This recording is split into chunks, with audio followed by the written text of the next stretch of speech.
कांग्रेस के डीएनए में ही किसान विरोध है, मैं ये कहना चाहता हूं। ये आज से नहीं, प्रारंभ से ही कांग्रेस की प्राथमिकताएं गलत रही है। हमारे प्रथम प्रधानमंत्री स्वर्गीय पंडित जवाहरलाल नेहरू जी, मैं उनका आदर करता हूं, लेकिन भारतीय परंपरा खेती के बारे में उसका निर्वाह नहीं किया। रूस गए, वहां से एक मॉडल देख के आए और कहा कि रूस का मॉडल लागू करो। भारत रत्न चौधरी चरण सिंह जी ने कहा यह नहीं हो सकता, भारत की कृषि की परिस्थितियां बिल्कुल अलग है। प्राथमिकताएं गलत थी उपसभापति जी। 17 वर्ष तक उन्होंने प्रधानमंत्री जी के पद को सुशोभित किया, लेकिन तब क्या होता था? अमेरिका से PL 480 सड़ा हुआ लाल गेहूं भारत को खाने पे विवश और मजबूर होना पड़ा।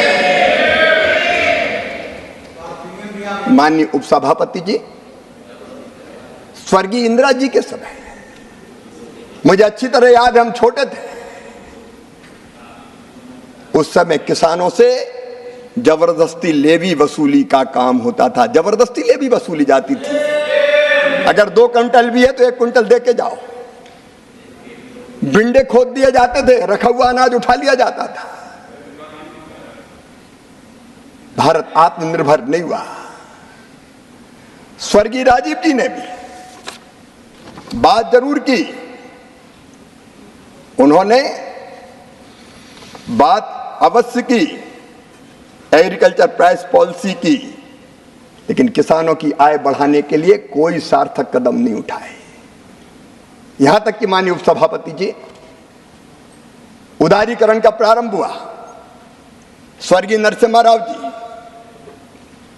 मनमोहन सिंह जी उस समय वित्त मंत्री थे, लेकिन उस समय भी कृषि से जुड़े उद्योगों को डी लाइसेंसिंग नहीं किया गया, क्योंकि प्राथमिकता गलत थी। और माननीय उपसभापति जी, 2004 से 2014 के बीच की मैं क्या बात कहूं। उस समय ये भारत जो प्राचीन और महान राष्ट्र है, जिसने दुनिया को ज्ञान का प्रकाश दिया था, उस समय घोटालों के देश के रूप में दुनिया में जाने लगे। 2G, 3G, 4G।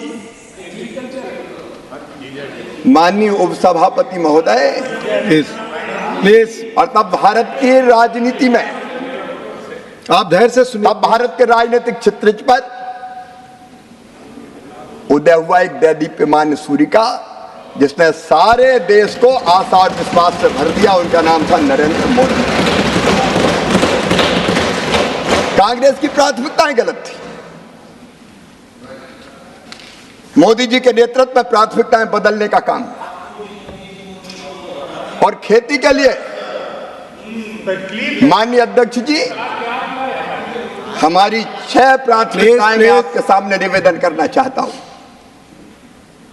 6 प्राथमिकताएं। नंबर 1, उत्पादन बढ़ाना। नंबर 2, उत्पादन की लागत घटाना।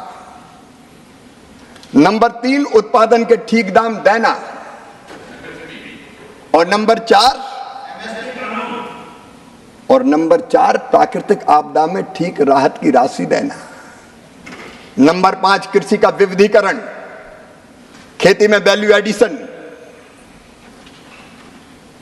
और माननीय अध्यक्ष उपसभापति जी, आने वाली पीढ़ियों के लिए भी धरती सुरक्षित रहे, इसलिए प्राकृतिक खेती को बढ़ावा देने का प्रयास सुविचारित ढंग से यह भारतीय जनता पार्टी की सरकार, एनडीए की सरकार खेती का रोड मैप बना के काम कर रही है। कल कह रहे थे हमारे मित्र, बजट का जिक्र कर रहे थे, बजट कम कर दिया गया। मैं माननीय उपसभापति महोदय यह बताना चाहता हूं,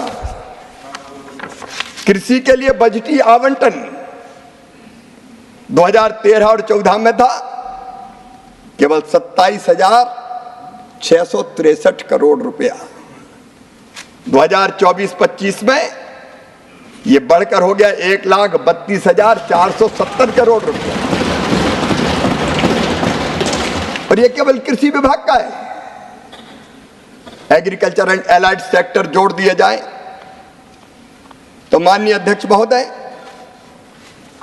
इसमें फर्टिलाइजर की सब्सिडी भी अगर जोड़ दी जाए तो फर्टिलाइजर, सहकारिता, पशुपालन, डेयरी, फूड प्रोसेसिंग, फिशरीज, इन सबको जोड़ दिया जाए तो ये बजट बढ़ के हो जाता है, ये इनका है 1,32,000 तो मैंने बताया कृषि, 152 एलाइड सेक्टर और फर्टिलाइजर सब्सिडी वगैरह सब जोड़ दी जाए तो इसमें 1,75,446.55 करोड़ और जोड़ेगा। मानिए आपके समय ये डिपार्टमेंट एक थे, आप कितने देते थे?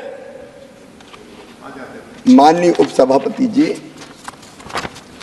बजट का पर्याप्त प्रावधान है और इसमें सिंचाई तो जोड़ा ही नहीं, सिंचाई तो जोड़ा ही नहीं। जल शक्ति मंत्रालय अलग है, वो सिंचाई के प्रबंध के काम में लगा है। उत्पादन अगर हमको बढ़ाना है तो माननीय उपसभापति जी, पहली प्राथमिकता होगी किसानों के सूखे खेतों में पानी पहुंचाने की। ये हमको करना पड़ेगा, बिना पानी के खेती नहीं होती। और आज मैं कहना चाहता हूं, सिंचाई की व्यवस्थाओं में बरसों तक कांग्रेस की सरकार रही, कभी उतनी गंभीरता से ध्यान नहीं दिया गया।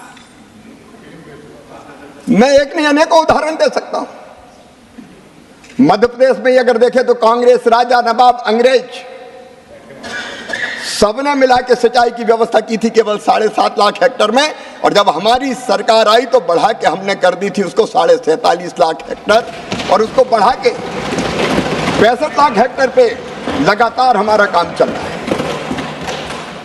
प्रधानमंत्री नरेंद्र मोदी, अटल बिहारी वाजपेयी जी, रिवर लिंकिंग की बात उनने की, और रिवर लिंकिंग के प्रोजेक्ट को अगर सबसे पहले साकार किसी ने किया तो गुजरात में जब मुख्यमंत्री थे नरेंद्र मोदी जी, तो उनने किया। नर्मदा जी के पानी को कई नदियों में प्रवाहित करके उन्होंने जो नदियां समाप्त हो गई थी उनको जीवित करने का काम किया। भाजपा शासित राज्यों ने कई जगह काम किया, मध्य प्रदेश में भी।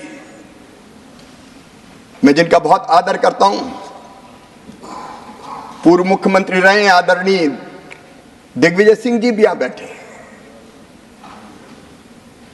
जब रिवर लिंकिंग की बात आई और यह कहा गया कि क्या नर्मदा जी को क्षिप्रा जी से जोड़ा जा सकता है, तब उत्तर था उधर से कि नहीं, इम्पॉसिबल।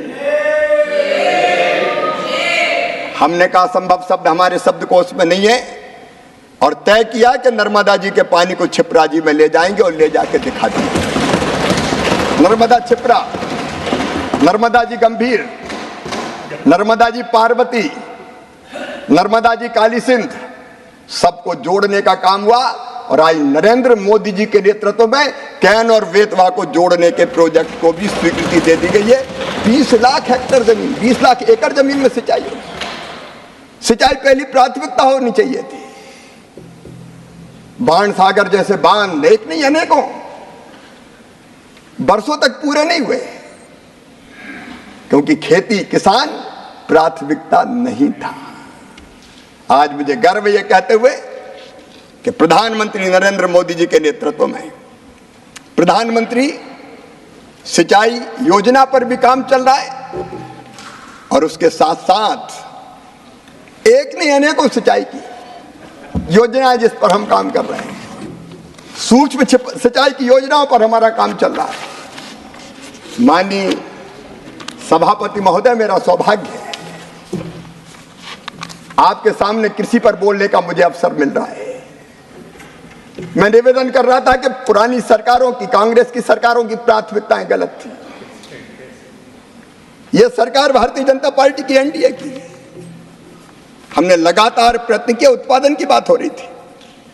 आज मैं बताना चाहता हूं इन अच्छे प्रयत्नों के कारण सिंचाई की हमने उत्तम बीजों का आईसीआर ने उत्तम बीज बनाए और अभी भी 109 नई बीज की क्वालिटी हम जारी करने वाले हैं, क्योंकि उपज अगर बढ़ाना है तो अच्छे बीज चाहिए, जलवायु अनुकूल जीव चाहिए, बेहतर सिंचाई चाहिए, अच्छा आदान चाहिए। और 10 साल से मोदी जी के नेतृत्व में ये हो रहा है। और इसलिए उत्पादन अगर आप देखेंगे तो 2023-24 में खाद्यान्न का उत्पादन केवल 329 मिलियन, 23-24 में खाद्यान्न का उत्पादन 329 मिलियन टन तक माननीय सभापति महोदय पहुंच गया है। और इस समय अगर हम हॉर्टिकल्चर देखें, बागवानी देखें, तो 23-24 में बागवानी का उत्पादन